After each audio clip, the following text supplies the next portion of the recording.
Hello दोस्तों, आप सभी का स्वागत है हमारे टीचिंग एक्सप्रेस चैनल में। आज पुनः हम एक बार फिर आपके लिए प्रश्न लाए हैं। जो प्रश्न आपका प्रॉफिट एंड लॉस चैप्टर से दिया गया है, जो कि आपका रेलवे का द्वारा बार बार पूछा गया प्रश्न है, या रेलवे का कोई भी एग्जाम हो उसके लिए आगामी जो भी आपका रेलवे की परीक्षाएं आएंगी उनके लिए इम्पोर्टेंट क्वेश्चन है। आज फिर से आप देख सकते हैं कि हम बहुत से आसानी वे में इस प्रश्न को कर पाएंगे।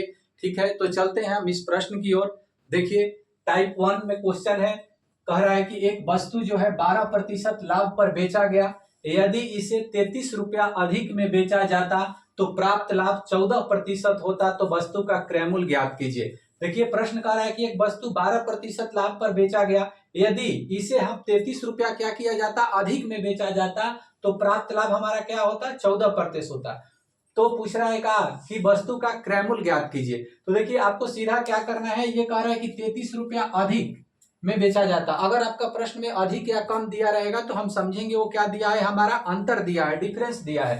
तो चलिए, कह रहा है कि एक वस्तु को 12% के लाभ पर बेचा गया है, तो जितना परसेंट लाभ होगा हम क्या करेंगे, 100 में उतना प्लस कर देंगे, और जितना परसेंट अगर हानि कहेगा 100 में हम उतना माइनस कर देंगे। तो चलिए, एक वस्तु को 12% लाभ पर बेचा गया, 12% लाभ का मतलब हो गया क्या, 112। अब कह रहा है यदि इसे 33 रुपया अधिक में बेचा जाता है, ये अधिक जो दिया है हमारा अंतर दिया है, तो प्राप्त लाभ हमारा 14% होता। तो 14% लाभ का मतलब क्या, 100 में 14 जोड़ेंगे यानी 114। अब देखिए, ये 112 हो गया और ये 114 हो गया, ये दोनों का अंतर दिया हुआ है। ठीक है, अंतर दिया है कितना, 33 रुपया। तो हम क्या करेंगे, यहां से आप अंतर निकालिए, 114 और 112 का अंतर करेंगे तो क्या हो जाएगा, 2।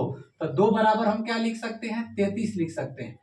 तो पूछ रहा है कि तो वस्तु का क्रय मूल्य ज्ञात कीजिए। तो क्रय मूल्य हम क्या निकालते हैं, क्रय मूल्य हमेशा आप 100 पे निकालिएगा, 100 पे निकालिएगा। तो 100 बराबर आप कर सकते हैं इस तरह से, 33 है तो 33 लिख दीजिए, ये 2 को यहाँ पे हम बटा में लिख देंगे और गुना 100। अब आप कटा दीजिए, 2 से कटा देंगे 50। ठीक है, अब आप 33 से 50 में गुना कर लीजिए, यानी आपका हो जाएगा 1650 रुपया। हम देख सकते हैं कि हमारा आंसर क्या है, ऑप्शन नंबर सी में है। ठीक है, तो इसी तरह से हम चलते हैं सेकंड क्वेश्चन में। सेकंड क्वेश्चन क्या कह रहा है कि यमन ने किसी वस्तु को 10% के नुकसान पे बेचा। नुकसान का मतलब यहाँ पे हानि। यदि उसने इसे 57 रुपया ज्यादा में बेचा होता तो उसे 20% का लाभ होता। तो प्रश्न कह रहा है कि 30% लाभ के लिए वस्तु का विक्रय मूल्य क्या होना चाहिए। ठीक है, तो ये भी प्रश्न आपका किसमें पूछा गया है, एएलपी टेक्नीशियन 20/8/2018 में पूछा गया है। देखिए, इस प्रश्न को हम क्या करेंगे, कह रहा है कि यमन ने किसी वस्तु को 10% नुकसान पे बेचा। 10% नुकसान का मतलब क्या हो जाएगा, 90, यानी हम 100 में से 10 क्या कर लेंगे, माइनस कर लेंगे। अब कह रहा है यदि उसने इसे 57 रुपया ज्यादा में बेचा होता, ये ज्यादा है तो ज्यादा क्या होगा, अंतर हो जाएगा, तो उसे 20% का लाभ होता। 20% लाभ का मतलब क्या हो जाएगा, 120। अब ये हम दोनों का अंतर करेंगे, तो 120 और 90 का अंतर करेंगे तो कितना हो जाएगा, 30 हो जाएगा। कितना हो जाएगा, 30 हो जाएगा।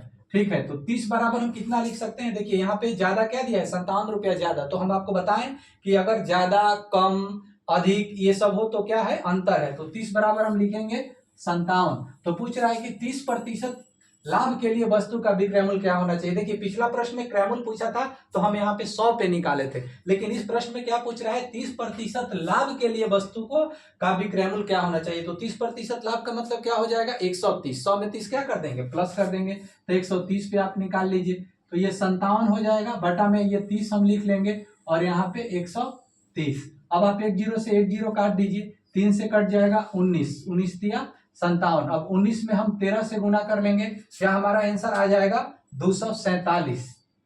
क्या हो जाएगा, 247 रुपया। अब देखते हैं किस ऑप्शन में 247 है, ऑप्शन ए में है, हमारा आंसर हो गया।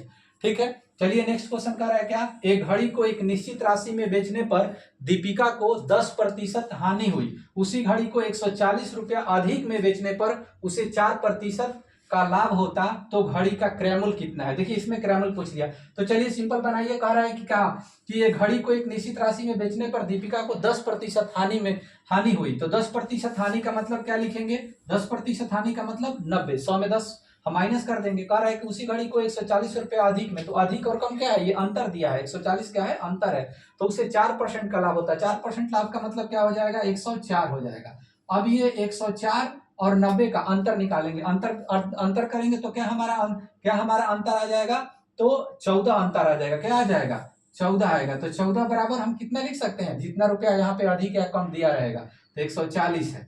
14 बराबर 140। अब क्रैमुल पूछा है तो क्रैमुल हमेशा आप कितना पे निकालिएगा, 100 पे। ऐसे भी कर सकते हैं 14 दहा 140, तो फिर 100 का 10 गुना 1000 रुपये आंसर हो जाएगा। या फिर आप इसको ऐसे सोल्व कीजिएगा तो 140 यहाँ बटा में 14 और गुना हो जाएगा यहाँ 100। अब 14 से कटा दीजिए, 14 दहा 140, 100 में 10 से गुना करेंगे 1000 रुपया। अब देखते हैं किस ऑप्शन में है, ऑप्शन नंबर बी है। तो देखिए दोस्तों, इस तरह से हम कितना आसानी से इस प्रश्न को कर पाए। आप भी इस तरह के प्रश्नों को इसी प्रकार से बनाइएगा और ये प्रश्न आपके आने वाले एग्जाम, जो भी रेलवे का आगामी एग्जाम है, उसके लिए बहुत ही आपका उपयोगी साबित होगा। ठीक है, all the best, thank you.